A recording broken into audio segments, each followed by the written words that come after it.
if you have somebody who doesn't share that mentality, red flag. Red flag. And they're like, oh, you got debts? Oh no, that's yours. That's student loan. That's you got, your name on it. You got student loans? Oh, okay. That's your student loan though, right? We can agree on that, right? We're not using my money to pay for that. Whoa. Oh, I remember when we were getting married, and it's a beautiful thing, because my wife was excited, she was happy, and she wanted to do everything. She wanted to get everything. I mean, whatever it cost, it didn't even matter. She was like, I want this, I want that. My wedding's got to be the perfect wedding. When you get married, after the wedding, everybody will move on with their life. Yeah. It is just you and your spouse. So don't get so caught up with, I need to get married. I want my wedding to be big. I want this to be that. I want to throw a big party. When we got married, there was no talks of ministry. Yeah. There was, pastor who?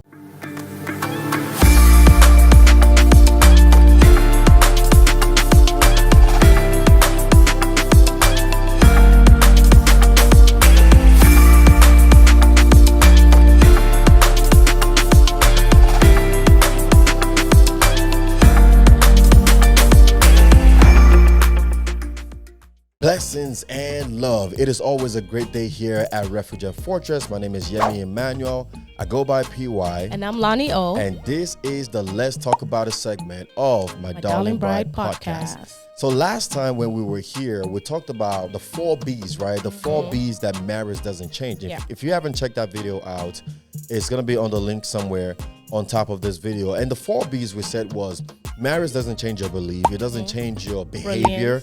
It doesn't change your brilliance. It doesn't change your battles. Yes. Right? And not to say that these things don't change.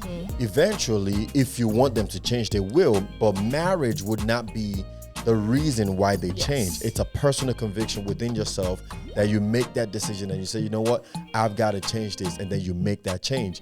But if a person is behaving a certain way, or they have a level of brilliance as far as like wisdom on managing or handling a relationship, that level of responsibility, then if they don't have that before marriage, and you're hoping that marriage would make that change and fix that, you'll be mistaken in that belief. So anyways, so that's what we talked about last time. Again, if you haven't seen that video, go check it out somewhere in the link on the video. On today though, on today, we want to talk about life after wedding, right? Life after wedding. And the reason why we have to talk about this is because a lot of people get married, right? And that's great. Marriage in and of itself is a wonderful thing. Beautiful.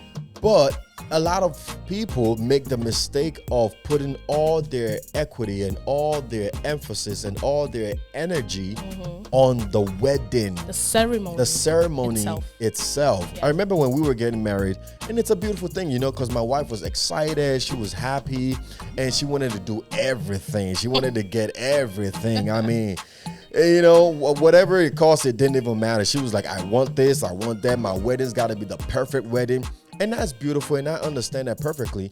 But I was of the side of caution, right? I was like, okay, baby, we can do that. We got life after this. But there's life after the wedding. You got to keep that in mind, because we got to get some property. We got to do this. We got to, I was like the voice of caution as she was like, let's do this, let's do that. And that's, again, like I said, there's absolutely nothing wrong with that. It's just you've got to be cautious sometimes, or let me put it this way, you've got to prepare yourself for life after wedding. And to add to that, a lot of people put a lot of pressure on themselves when it comes to the wedding aspect of things. And they feel like, you know what, it has to be perfect. Not necessarily because they really care about being perfect, but also outlook perspective. This person did it this way. I got to top that. Oh my. So that pressure. That's a whole different conversation. Yeah, we're not going to dive too much into that. But no, but pretty much what I'm just trying to say is the pressure of that is then becomes the focus then what you're actually doing it for. So we want to talk about where your mind should be. Like be on the ceremony and have the best day of your life, because it's an important day for you. But what happens after that? That's what we want to. Life after the wedding. Yes, so what is the first thing we got to prepare for, Mama? So the first thing you have to prepare for is the merging of your lives. Prepare for the merging. And what do we mean by that? The Bible says that the two shall become one. The man will leave his father and his mother's house and join with his wife, and they shall become one flesh. Yep. At this point in your life, you begin to put everything together. Like you merging everything in your life. From, it's not just, I know a lot of people think about it when you say merging, maybe you put your finances together. That's part of it. But we're talking about your schedule, something as little as that. Yep. What does your day-to-day look like? How do we move? If we have one car, for example, who's taking the car to work? Who's taking the bus, or who's dropping who first? You got to think about how you're merging two individual lives together. And also on the finances, how do we figure our finances? We have our bills together now. We have our expenses together now. And a lot of people have different opinions on how to go about finances, and it's completely up to each couple. There's not one way to do it all. You know what I'm saying?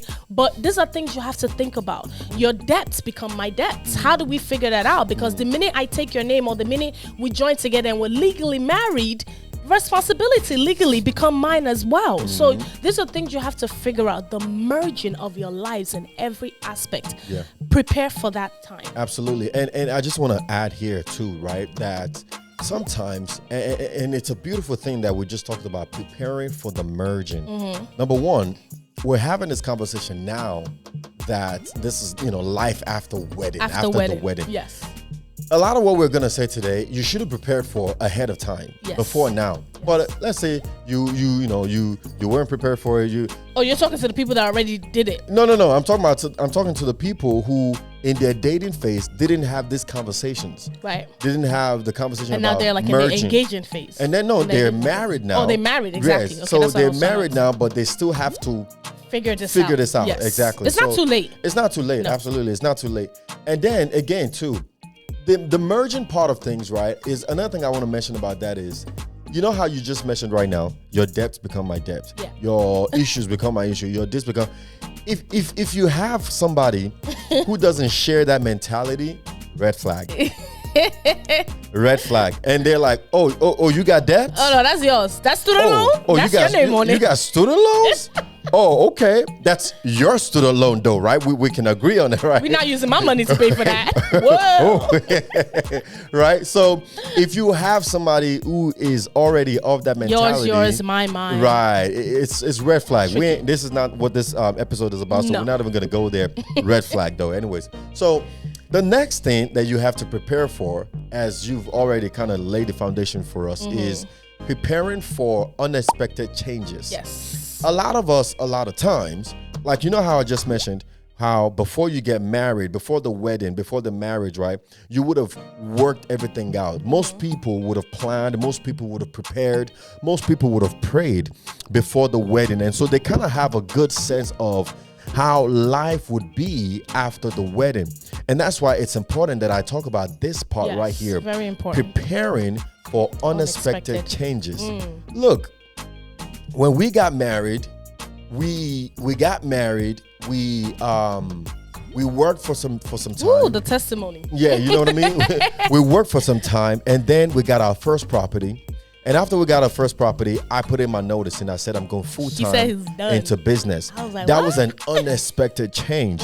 Because immediately from after the first month, it was one income. That's it. And we just purchased a house, by the way. And it's a massive change, faith move, but a big change at the same time, right? And I had to put in the hustle to get the business running, get the money flowing, so we weren't living on one check only.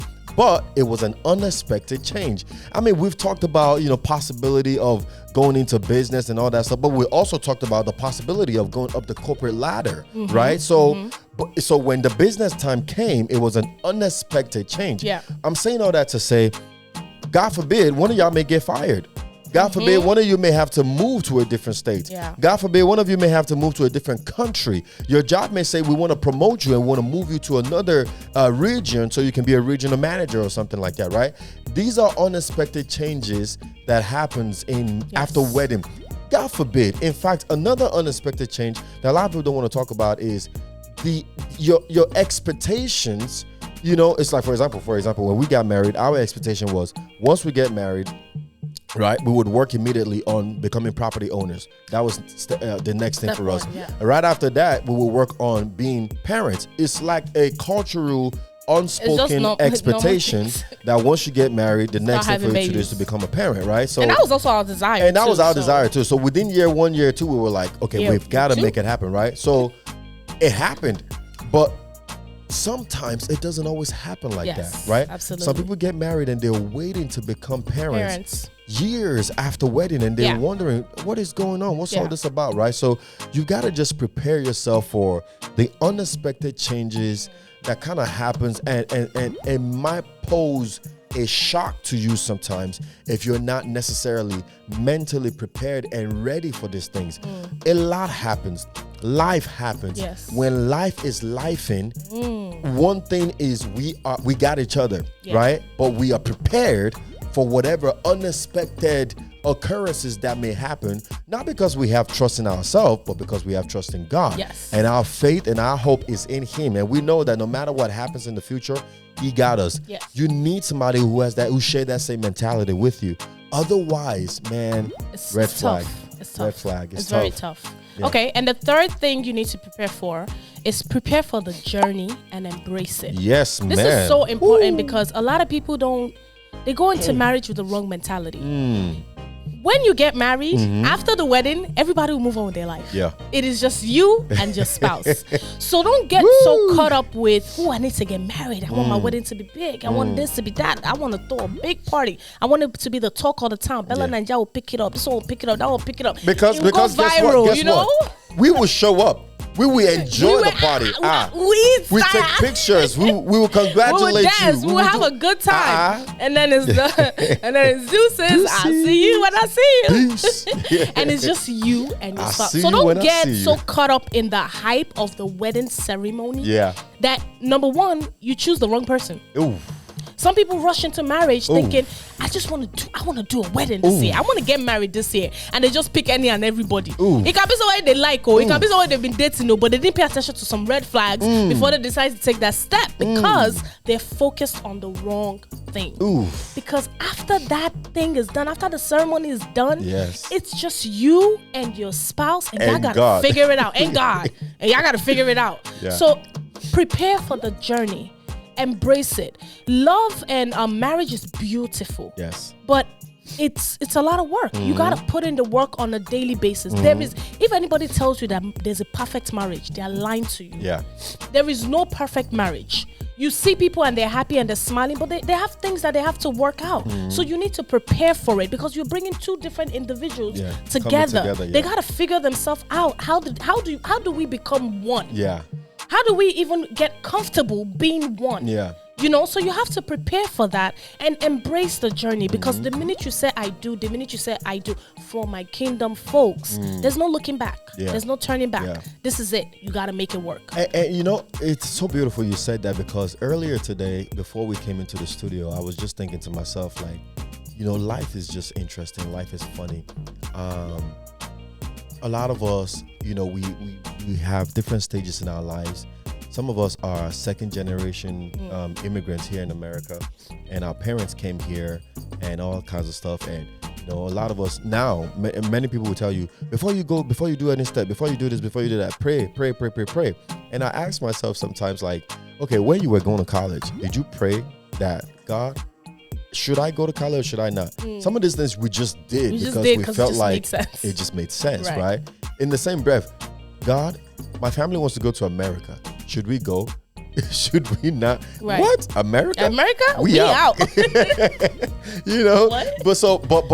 But I say all that to say, and you know, as I was saying that, there was a movie playing behind me, and it was about this girl and a guy who like each other, but then the guy's parent died and they left the business to him, and he would have to move to a different state to kind of run that business. And so the girl was sad and she felt like he didn't care about her and everything like that. And then her friend was telling her, listen, he's creating space for the unexpected.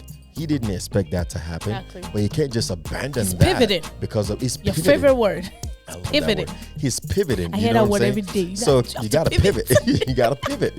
Life happens. You gotta pivot. I was like, oh my gosh. That's my favorite word right there. Since ministry, pivoting. Oh boy. Pivot, but anyway, so dude gotta pivot. You know what I'm saying? And she wasn't ready for that pivot. But I said to myself, like, I was in listening to that and watching that, right. I was just saying to myself, like, wouldn't it have been just beautiful if everything was just laid out for us, right? The answers was just there at every step of the way. We wouldn't have to guesswork and pray and but then I was saying to myself, that's what makes life a journey. That's what makes life a quest, essentially, where you have to search out these things. You have to pray about these things. You have to, it's like a quest, it's a whole life, it's a journey. And that's why we're like, your marriage is a journey. Yes. Your life is a journey. So you are journeying together with this person. And so I love the second part of that, your point. Embrace it. Because, man, look, when we got married, there was no talks of ministry. There was pastor who? That was not in the picture at all. But then the journey. The journey. I mean, where we are today was not in the picture. Exactly. So the journey and embracing the journey of life. And pivoting. And we pivot, all right? And just embracing it, right? And whatever comes, we take it by the chin and we keep moving on. With the help of God, enjoy the journey. Prepare for the journey. And the reason why I really want to emphasize this part, because, again, you cannot have all your I's dotted and all your T's crossed. Absolutely. You simply can't, right? Not. Things will happen. And when they do happen, embrace them and move on with the help of God. Listen to this Bible verse right here. It says, yea, though I walk through the valley of the shadow of death, I will fear no evil, for thou art with me. Thy rod and thy staff, they comfort me. God, come on now. They give me comfort. Like, it's cold outside, but I feel warm on the inside. That's that peace. That's that peace. Peace of God. And it's not because there's something I'm doing differently, but because I have God on my side. My God, I don't want to preach right now, but so finally, you've got to prepare for growth and grace. I want to put those two things together right there. Growth and grace. Ooh. Because every single one of us, we grow at different pace. We grow at different pace, and we've got to allow each other enough grace to grow. I mean, it feels like I'm rapping right now. I'm rhyming. We grow with grace at different pace. Ooh, you understand? Right. We grow with grace at different pace. So let's give each other that grace to allow for each other to grow as we are on this journey together. Because, and I say that because the stage we're at right now is not where we were 5 years ago. Where we're at right now is not where we're going to be 5 years from now, right? There's going to be continuous growth. Growth professionally, growth spiritually, growth emotionally, growth psychologically, the way we think, growth financially. Like, there's a lot of growth that's going to happen in the journey of our life, in the journey of our marriage, that we have to prepare for them, right? And then allow for grace. Because sometimes you can be frustrated when you are at level 10 and your spouse is still struggling at level 6. And you're wondering, babe, like some people, if you're not paying attention, you can leave your spouse behind and just keep flying. But, don't take pride in that. Don't take pride in the fact that you're growing and your spouse is not. Please don't take pride in that. Because they become a reflection of you. It gets to a point where it doesn't matter how much you've grown. If they haven't caught up with you, your growth seems like nothing. It reflects on you. It reflects bad on you. So I am very conscious, and I tell my wife too, to be very conscious of that fact, that as we are growing, we're growing together. Right? Growing in every aspect of our lives, we're ensuring we're growing together. I remember there was a point I was so like this. I was just going. to the point where I felt like my wife wasn't catching on, and I would just leave her out of almost everything, you know?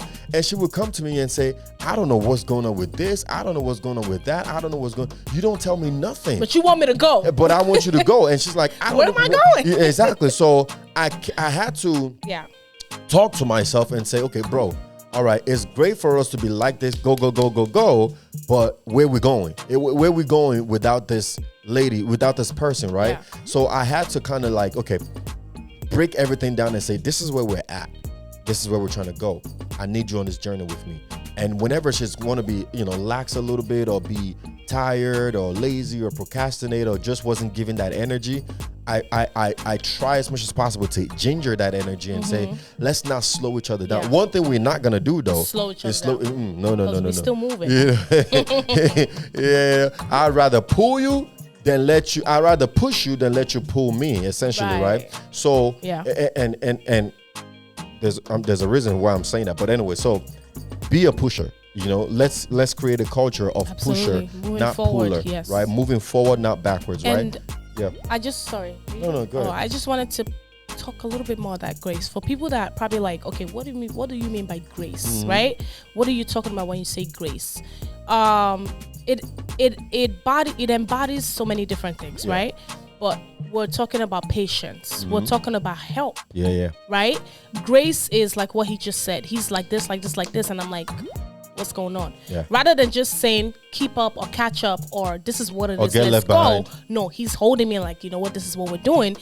You're not pulling me back, but I'm gonna pull you forward. That's help. That's grace also. Yeah. Grace is being patient. Yeah. Grace is understanding in and of itself is grace. And we receive grace every day from God. So how can we not give that to the person that we sleep with and wake up with every single day? Yeah. So it's very important that when people are growing, especially when you grow different than they do, you can't expect them to grow the same way. At the same pace. Give grace for their growth. That's pretty much what we're talking about. Exactly. So allow room for growth, allow room for grace as you guys grow together. And, we've kind of generalized that as much as we possibly can to cover some broader aspect of that because again, you can get specific, right? You can get specific in the sense that, okay, once we get married, we have kids, the body changes, right? The body completely is reconfigured and everything. You may like or not like what your significant other looks like after year 5, right? Yeah. It's part of growth, but you have to embrace that and give enough grace to say, man, I don't care what you look like, you still look beautiful to me. Yeah. You know what I'm saying? My wife didn't met me as a baldy, but you know what I'm saying? But now I am, and I rock that thing like it's, you know what I'm saying? Hey, you look good. Hey, man, listen, listen. There's some girls out there that let me stop. You better stop. But that's what I'm saying, right? That's what when I met my wife, she was a pencil, but I saw potential. Yeah. And I was all right with that. Now. Yeah, mama look good. Mama look good, right? So embrace it. Yes. Embrace it and give each other enough grace to grow, because that's what it's all about. That's what it's all about. We're growing on this journey, and man. I just want to add a bonus point, right? In part of the preparation, I feel like it's almost like a no-brainer, but still say it because it's important. That's the number one in everything that we're talking about. Enlist God. Yeah. You can't do any of these things if God is not in that situation. Yeah. Then you're just playing games, God. See God. That's it. You see God, everything we're just talking about will sort themselves out. All right. So that's all we have for today. I hope we've shared a tip or two to help move you towards a kingdom-fulfilled relationship, not only with self, but with others, and most importantly, with God today. Don't forget to like, to share, to subscribe, hit that subscribe button, and comment down below. And until next time, be the light. Be the salt. And remember, all things are possible if you believe.